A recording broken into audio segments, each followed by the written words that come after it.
Good day and welcome to another episode of Playing Offense with CREDE. Today I'm very honored and excited to have Mark Fergus, our Chief Operating Officer with CREDE, join us. And welcome to the show, Mark. Hi, Colby. How's things?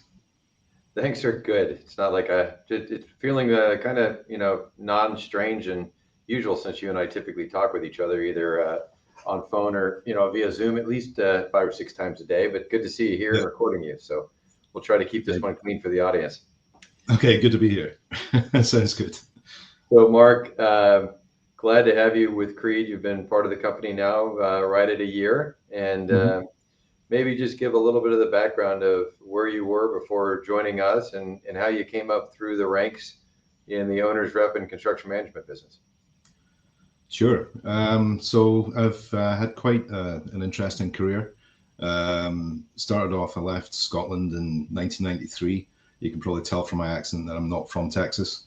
And I went out to Thailand, worked initially for a consulting firm, but then they weren't sure whether they were going to stay in Thailand. So I got an opportunity with a contracting firm, a firm called Philip Holtzman.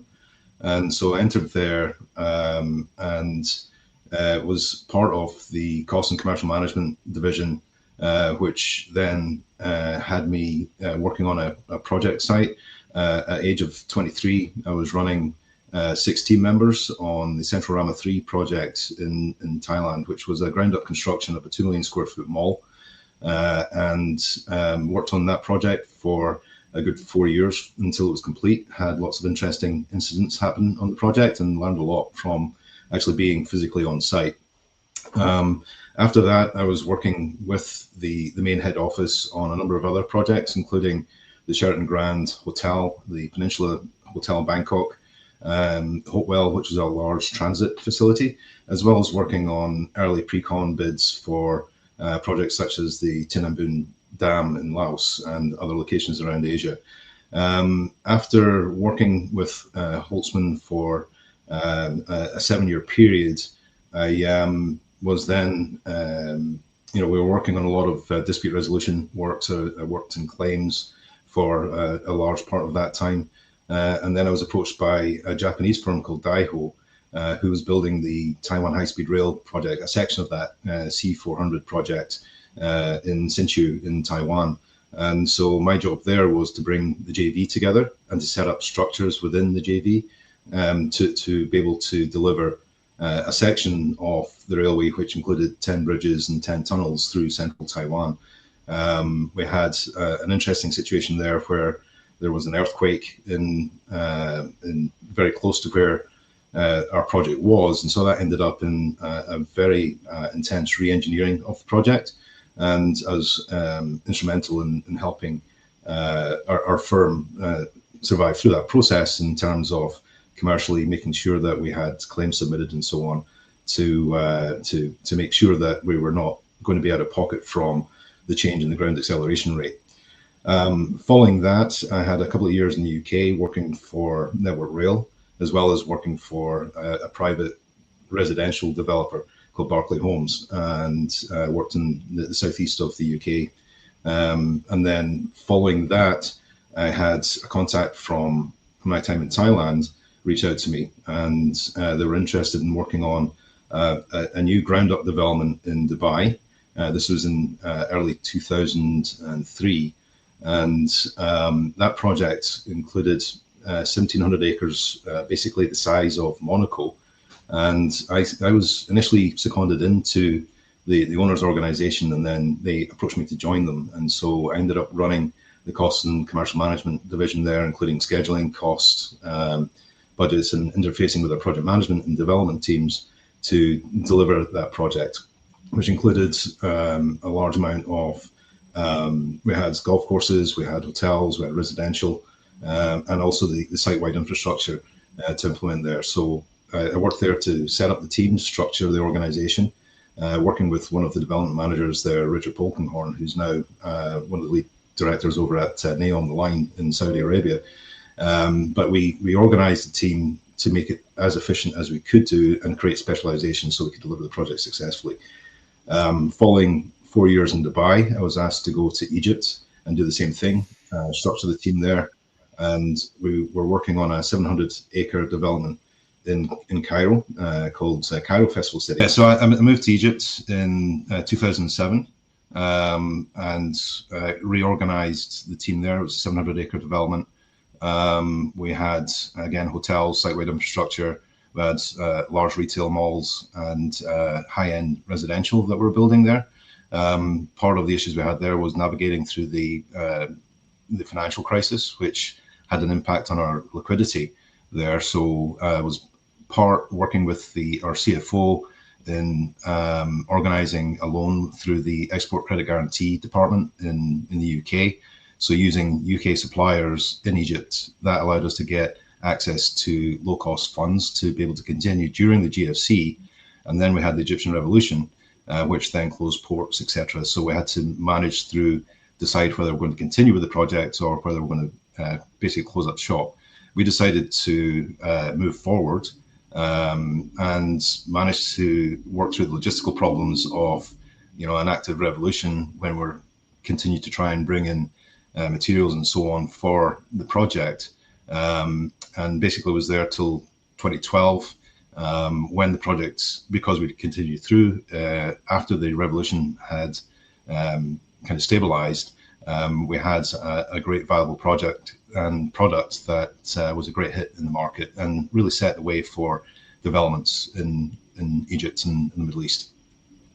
Following that, I had another contact from the Peninsula Hotel in Bangkok called me up because Intel were looking for somebody to help assist on their first design build project. I'd worked on large scale design build projects in the Middle East and really understood the methodology for delivering those projects. So I moved to Oregon in the US, and I was working within the finance team Intel, helping them to deliver a couple of projects, complex manufacturing support building, as well as an office, which office sounds simple, but it had sort and die prep. So I had a technical facility in there, I had a data center in there, and so on. After a couple of years there, I was then asked by Cumming Group to come down and run their LA office initially. And then I kind of grew through the ranks and led the West Coast all service lines. And then I was asked to go cost commercial management nationally. So to do that, I ended up moving to Chicago from LA.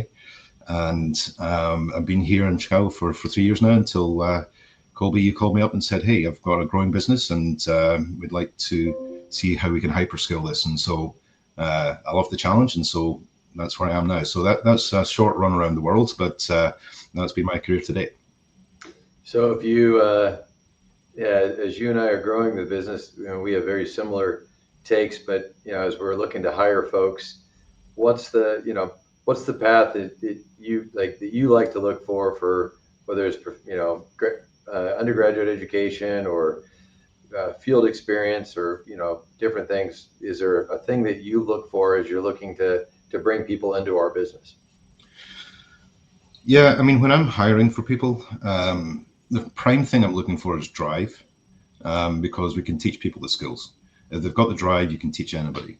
However, due to the specialist nature of what we provide to our clients, I really look for a great technical experience as well. So that can either be through degree learning with technical proficiency in the field or coming up through the ranks from the field. I've had some fantastic hires from, say, subcontractors in the MEP world that have turned out to be fantastic project managers and commercial managers on the owner's representative side because they have the knowledge of working within that subcontracting environment.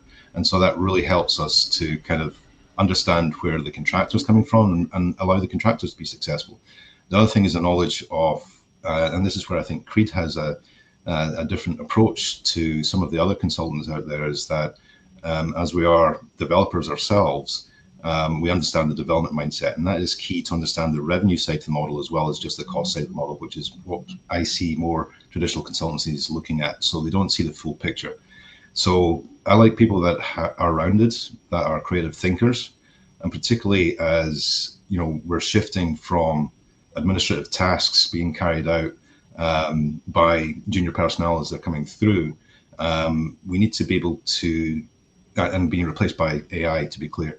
I think that with those tasks being replaced by AI, we need to really be able to challenge the technology and understand what it is telling us to make sure that it is correct.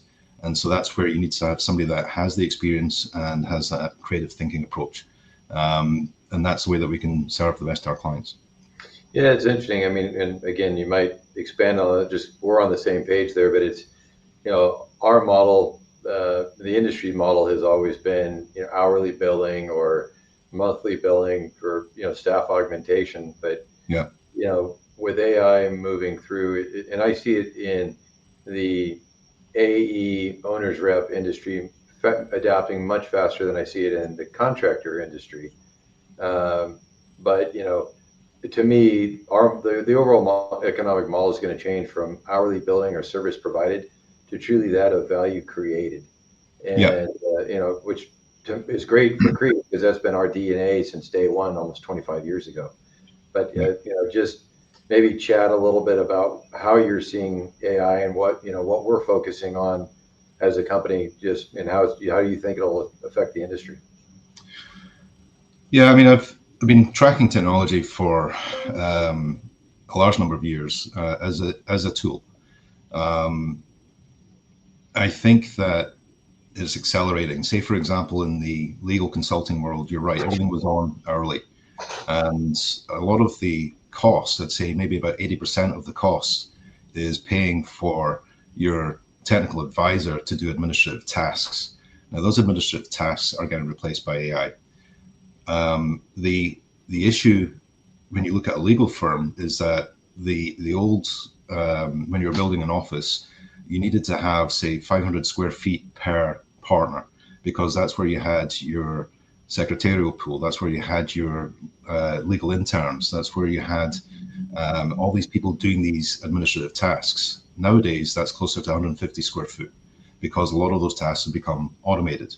One of the issues with looking at technology, and I found this out actually when I was working with Holtzman in Thailand, was just as an example, I was asked to look at a project called the Homeland Arc project in China. And I was given the feasibility model, and I pointed out to the lead from what was Jones Lang LaSalle at that point in time that his calculation for IRR was incorrect.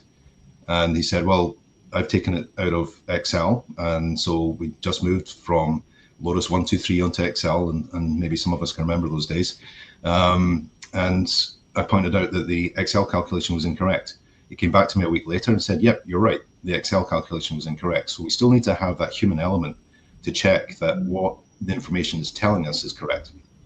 So, in many ways, I mean, I gave a discussion. I moderated a panel of leading technology experts back in 2021 for the construction industry roundtable. And on that panel, we had people like James Swanson from Voyage Control.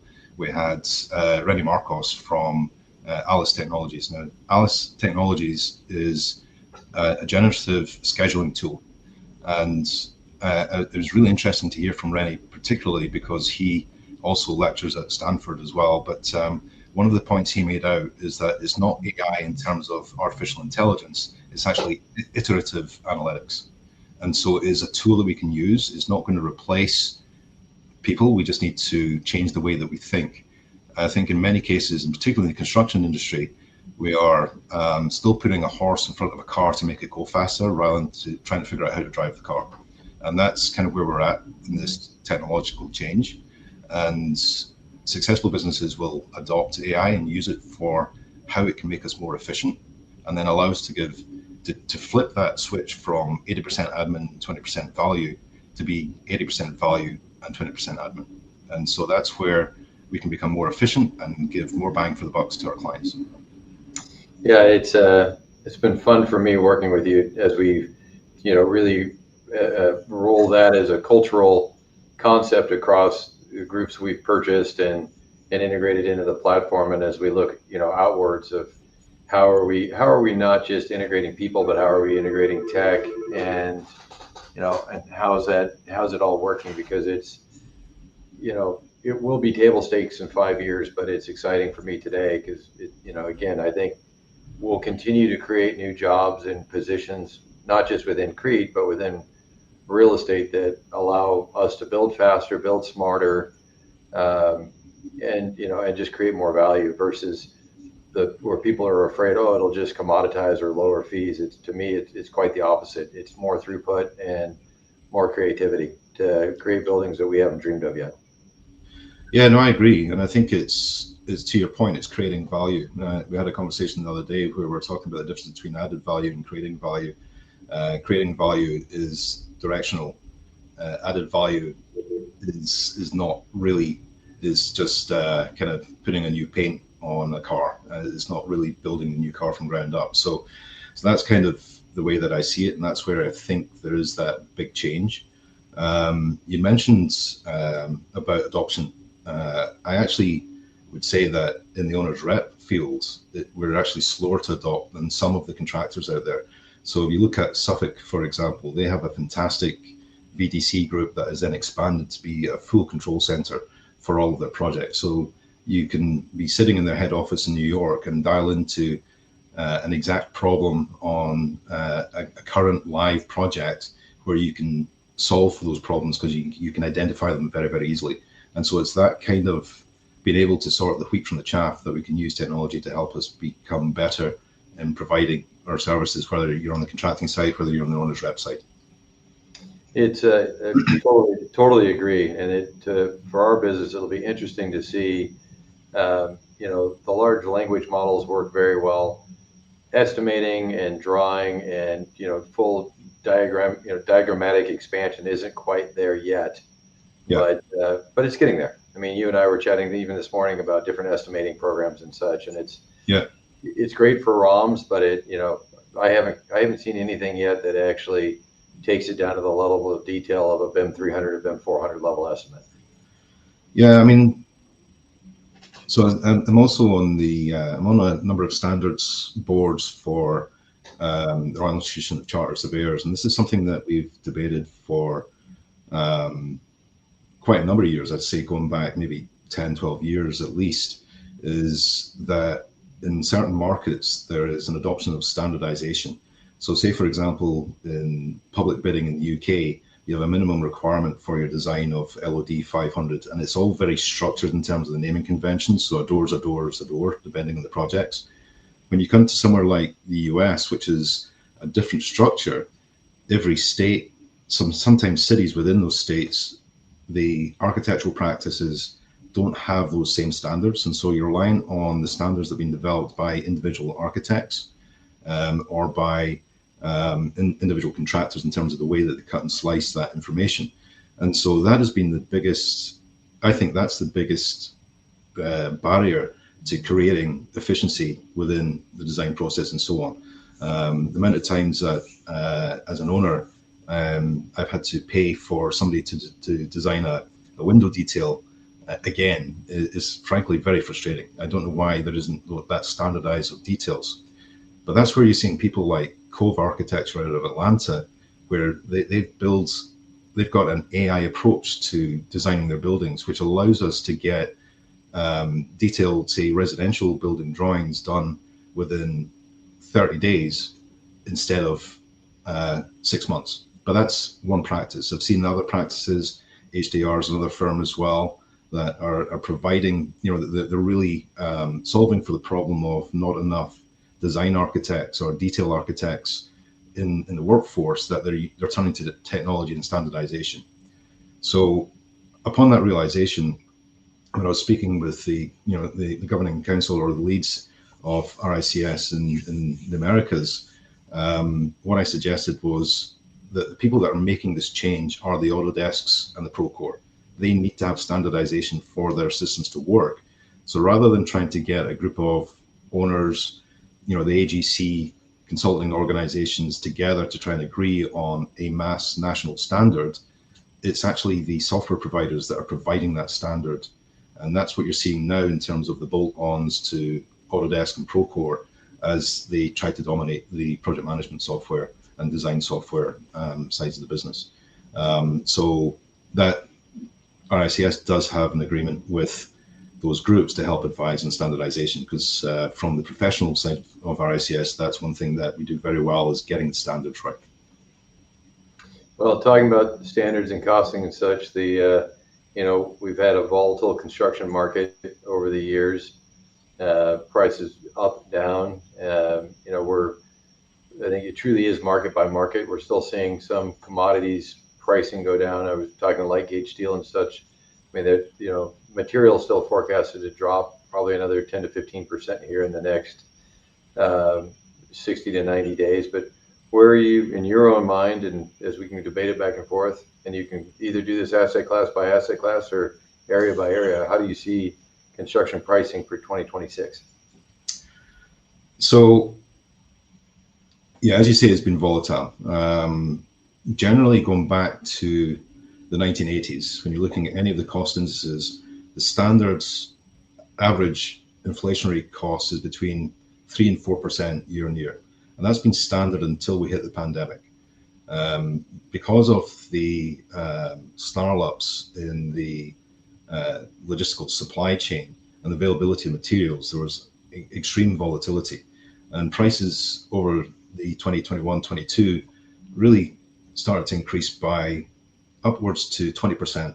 And that's across the nation. In certain markets like Florida and so on, you had much heavier inflation increases just because of availability of materials. When everything settled down, we didn't reduce our prices. We've just reverted back to the 4% year-on-year average increase, or 3 to 4% year-on-year. And I think that's continuing to be the situation. However, the cost to the consumer, the developer or the owners in building costs now is being impacted almost on a weekly basis as we're trying to work through the tariff situation, because in effect, the tariff situation, I understand it trying to rebalance trade. However, what it's doing is putting bottom line cost to the consumers, and that is having, it makes it extremely difficult to kind of forecast certain costs going forward.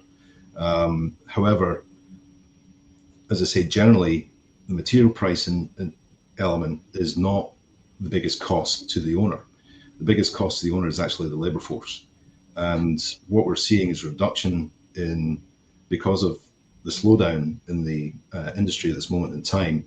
We've seen a bit more available labor, and so contractors are becoming, they've got sharpened pencils when it comes to pricing. And so that is what we're seeing as a kind of muting of that increase of that 3 to 4% year on year. And I think that's going to continue until we get stabilization. The flip side is, though, that we are seeing some really positive moves now, where in the past couple of years, people have kind of waited on the sidelines for costs to drop, which they actually generally do not do, but waiting for costs to drop so that they can greenlight the projects. What we're actually seeing is a transformation where we've got capital on the side that's realized that, well, this is a continuing event and we have to deploy this capital. And so you're seeing projects now starting to get funded to move on, and that will create, again, efficiencies again, but it's also having people look at, well, what is the true nature of the cost in my project?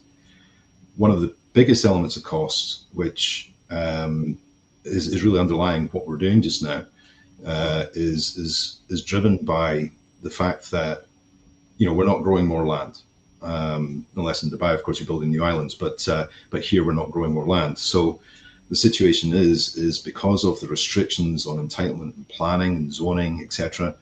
In places like LA, we're working to an overlay that was last updated in the 1940s, which is not the way that we live nowadays in terms of the extended driven by cars and so on. So what jurisdictions are doing is looking at quicker and easier ways to entitle projects, and that will hopefully reduce the land costs and also the carry costs at the front end. That is really what's eating into profits from private developers and so on. So I actually see that with, again, use of technology, planning departments getting into the 21st century, we're starting to see certain areas become much more successful. And so areas that have less barriers to entry from the intelligence process are attracting activity. And that's what you're seeing in the central states. That's what you're seeing in Texas. And so that's where you're seeing the more investment happening in those locations, because we've taken out that risk of the entitlement carry cost. Yep.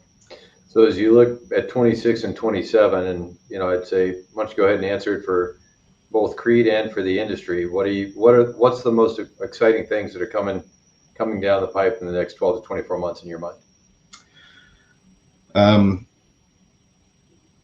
One thing that I'm getting quite excited about is the fact that, kind of as an offshoot from the pandemic, consumer behavior is much more to tactile bricks and sticks environments or experiential environments.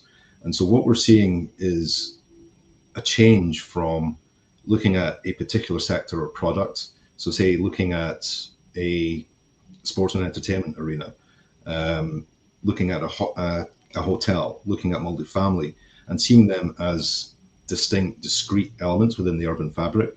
We're seeing a kind of resurgence in urban design and making places work where you can keep and retain people. So say, for example, like an LA Live. Yeah, like an LA Live. I was going to use the example of a project in Atlanta, where they've generated a lot of activity around the ball stadium, and there's like maybe 7 million people per annum or that will go and watch the baseball, but in the district around, there's 9 million people that will just come to hang out in the district and go to the various entertainment facilities and so on that are there.